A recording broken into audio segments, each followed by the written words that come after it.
Hi Aztecs, welcome to Chapter 7, Microbial Genetics 3. So this is the last video for Chapter 7. It's called Genetic Recombination and Gene Transfer. Yikes. So genetic recombination, hopefully you remember this from Bio 202. I'm sure you don't remember it, but it's kind of complicated. But in meiosis, for us eukaryotes, we do genetic recombination when we make our gametes. So in this cartoon, it shows DNA A and DNA B with homologous sequences. So these purple things are homologous sequences. It shows that the enzyme will nick one strand of DNA at the homologous sequence here, and then a recombination enzyme will insert this cut strand into the second DNA molecule here, which is also nicked in the process right there. And then you'll have an enzyme called ligase, which will anneal or seal these nicked ends here and here. And you'll get new combinations of DNA sequences. So now DNA A is called recombinant A, and DNA B is recombinant B, and here's the recombinant sequence. So when you exchange nucleotide sequences, oftentimes you use homologous sequence to do this exchange, and the result is called a recombinant. So cells with DNA molecules that contain new nucleotide sequences. So let's talk about gene transfer. There's vertical and horizontal gene transfer. So let's look at A. Here's our bacteria. It's our bacterial cell. It's got its chromosome, its single chromosome, the DNA in it. It's got a plasmid with resistance gene, or gene. And then it says plasmid is transferred during replication to daughter cells. So the bacteria was a mom cell and makes two daughter cells. And not only the chromosome was transferred to each daughter cell, but also the plasmid was. So in vertical gene transfer organisms, like this bacterial cell, they replicate their genomes and provide copies to their descendants. In horizontal gene transfer, you have the bacterial cell. It's the same thing. It's got its DNA, it's got its plasmid, but the bacterial cell transfers its plasmid to another bacteria of the same generation, not to two daughter cells. And the types of horizontal gene transfer are transformation, transduction, and conjugation. We'll talk about those. So in this cartoon, here's our recipient bacterial cell, and then the processes of transformation, transduction, and conjugation are all types of horizontal gene transfer, where the donor cell will contribute part of its genome to a recipient cell or a recipient bacteria. So like I said, there's three types. Let's look at transformation. So that's this first one here, transformation. It's when a recipient cell takes up DNA from the environment. So here's pieces of DNA in the environment. So the cell wall here and the plasma membrane made of the phospholipid bilayer here are altered such that this DNA can go from the environment to the inside of the recipient bacteria. The second type of horizontal gene transfer is transduction. That's where you transfer DNA from one cell to another via a virus. So here's the virus, a bacteriophage, or a phage for short, which is a virus that attacks bacteria. So in transduction, this bacteriophage inserts its DNA inside the recipient bacteria. And then the third type of horizontal gene transfer is bacterial conjugation. So here's the donor bacterial cell. It forms this thing here. I don't know if you can see it, but it's a conjugation pilus. And the conjugation pilus is formed between the donor bacteria and the recipient bacteria down here. And the DNA of interest moves from the donor bacteria through the conjugation pilus into the recipient bacteria. So that's direct contact. So let's look at these in a little more detail. In transformation, see here's the donor bacterial cell. It's donating just pieces of its chromosome into the environment, and then the recipient bacteria here had some alteration in its cell wall or its cytoplasmic membrane such that this piece of DNA can just move across that barrier and insert into, so this is the chromosome, circular chromosome of the recipient bacteria, and that free DNA that was in the environment can insert into the recipient bacterial's chromosome. That's transformation.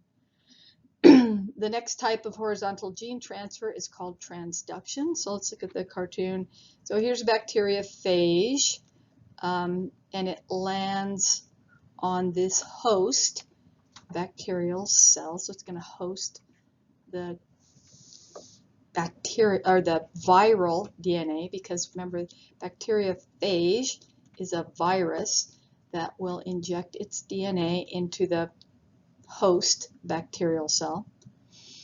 And then once the phage DNA is inside, there are phage enzymes as well that can degrade the host chromosome that is made of DNA.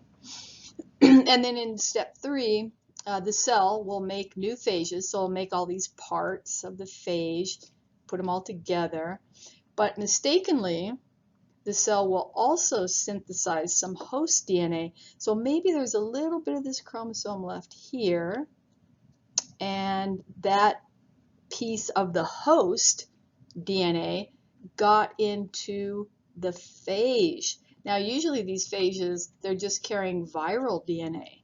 In this case, the phage is carrying the host bacterial DNA. So then the phages are released, and this guy, this phage that has the host cell bacterial DNA, is called a transducing phage, hence the word transduction. So now this phage with the host or donor DNA, phage lands, inserts this piece of DNA that was from a bacteria, not a virus. It inserts it into the recipient host cell, bacterial cell, and then this DNA from this guy up here, this donor bacterial cell, that DNA gets inserted into the chromosome of the recipient's DNA by a process called recombination. And now this bacterial cell is said to be transduced. So transduction, generalized transduction, a transducing phage, that's this guy right here, carries random DNA from a donor, so it was this guy up here, this donor, to a recipient. And then this guy down here is the recipient. Only certain, so that's generalized transduction. Then there's also specialized transduction. So only certain donor DNA sequences are transferred. So on each one of these pieces of chromosome, there are DNA sequences. So only certain sequences would actually make it into a phage, and then that phage could insert that specialized donor DNA into this recipient bacterial cell. The third type of horizontal gene transfer is called bacterial conjugation. This is a transmission electron micrograph. So here's a bacteria, here's the conjugation pilus, and here's the second bacteria. Actually, I don't know if you can tell with the transmission electron micrograph which one is the donor and which one is the recipient. I'm not sure. Could be either or. So let's look at the cartoon. In step 1, so there's the donor cell, that's this guy, and here's the recipient cell. So the donor attaches to the recipient via this conjugation pilus, and the donor cell has this plasmid that it wants to donate to the recipient cell. The pilus may contract a little and draw the cells really close together. But then when you're ready for the DNA to be transferred through the conjugation pilus, so this is a double-stranded plasmid. You take one strand of that plasmid, goes into the recipient, and then the donor cell keeps the other strand.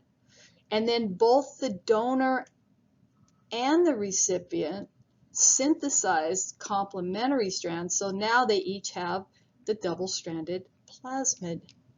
And this plasmid could confer something like antibiotic resistance to the recipient bacteria. Okay, a couple other genetic recombination issues. There are these things, this process called transposition. So let's look at the cartoon. So here's bacterial cell.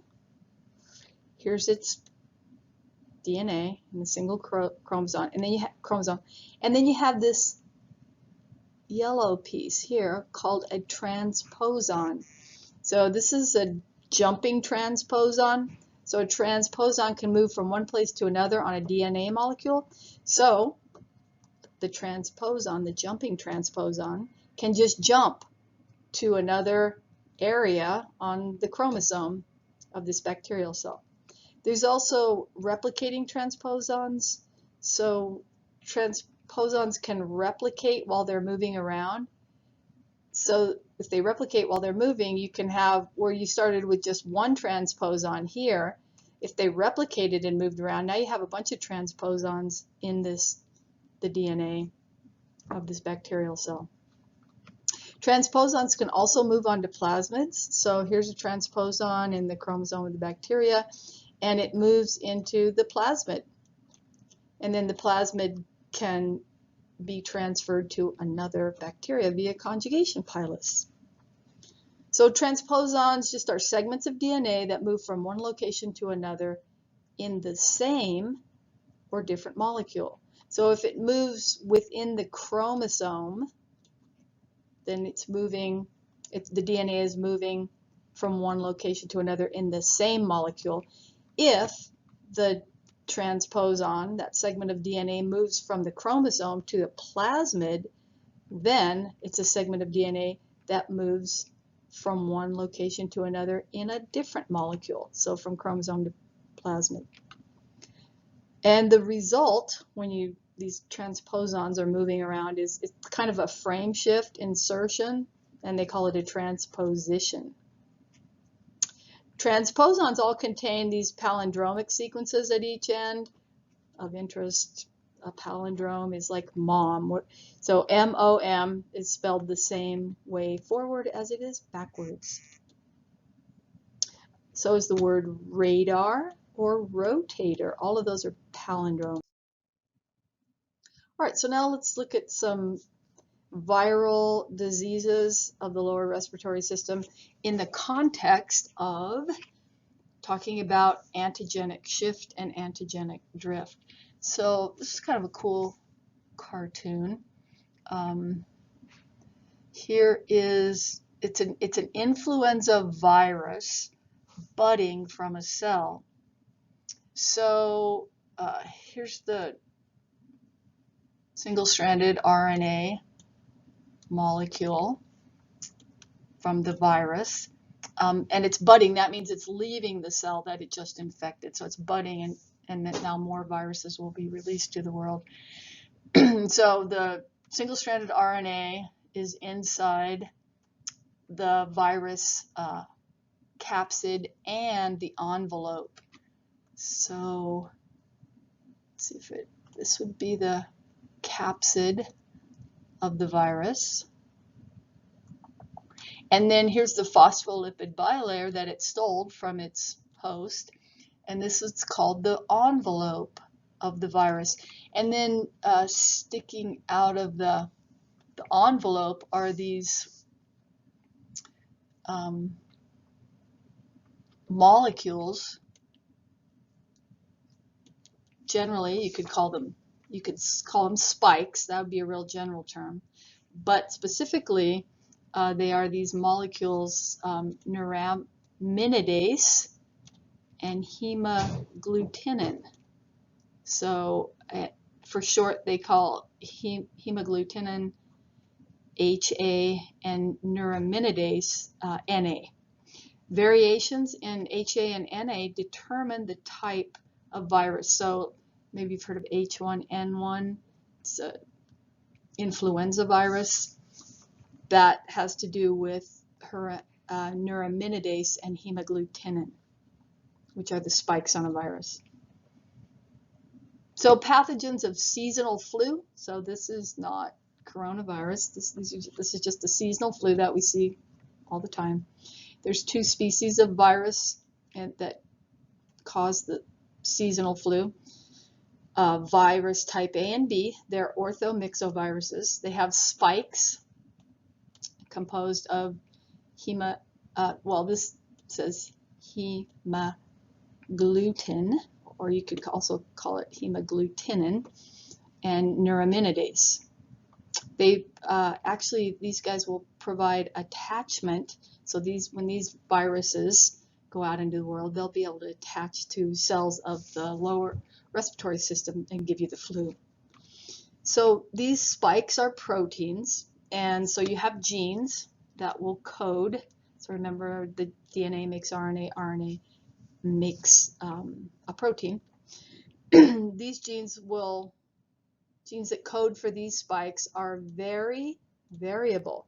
That means they can change a lot. So the genetic sequence that allows the messenger RNA to be made and then translated into a protein is really highly variable.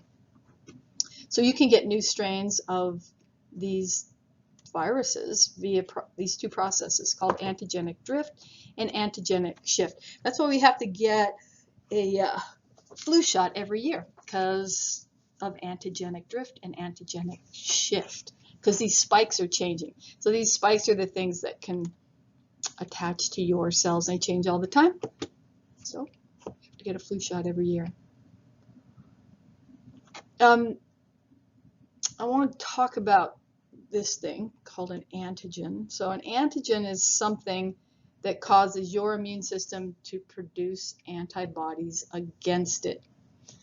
So we're going to be talking about antigenic drift and antigenic shift. So we have to understand what an antigen is. So an antigen, if it gets inside your body, your immune system will recognize it, and your immune system will make antibodies against it. This means that your immune system doesn't recognize that substance, that thing called an antigen, and it's trying to fight it off. So an antigen can be a lot of different things. It could be a chemical, could be an antigen. Bacteria could be an antigen. A virus, or even pollen can be an antigen. So let's look at antigenic drift in this cartoon. So let's check out where we are. So this is your cell, probably a cell of the lower respiratory tract. Here's some cilia, probably, on your cells.